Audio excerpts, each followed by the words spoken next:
जब सुने के होई भोजपुरी गाना बस बजे के चाही गाना।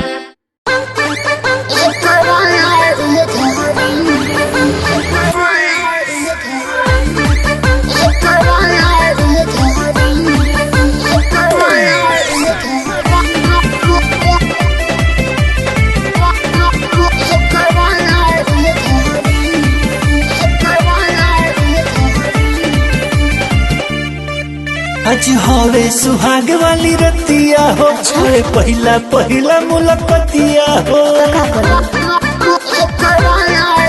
आज हवे सुहाग वाली रतिया हो, हवे पहिला पहिला मुलाकातिया हो। आओ पांचा में धो धो के प्यार करे नाना ए राजा जी जोरी के होई सुकुवार जी धीरे से आकावार धरे। ए राजा जी जोरी के होई सुकुवार जी धीरे से आकावार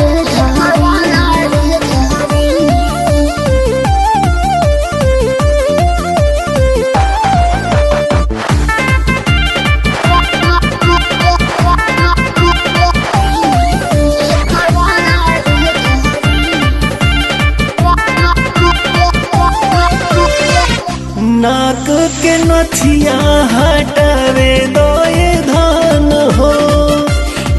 कुल आदत न पड़ेला पसान हो।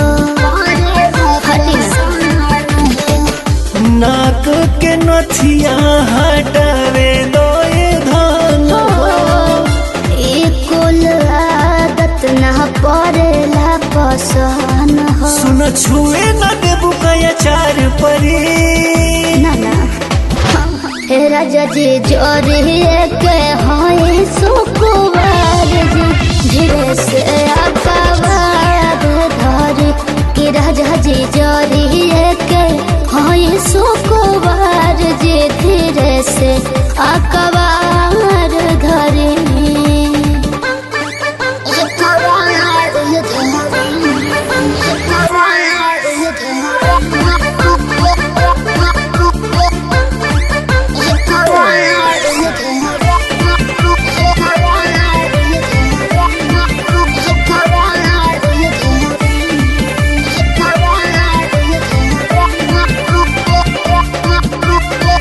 होठवा के होखे द होठ से मिलान हो।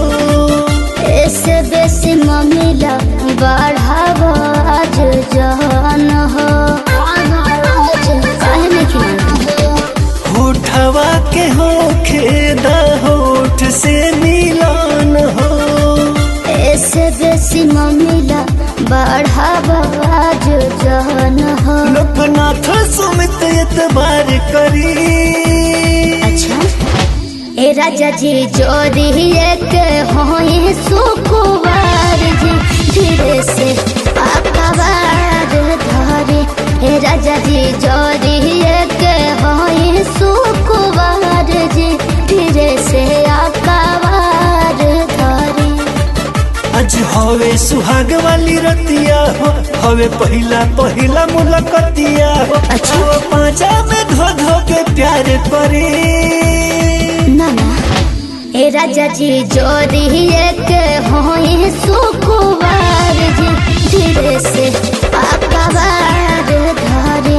ए राजा जी जोरी के होई सुकुवार जी धीरे से आकावार धरे।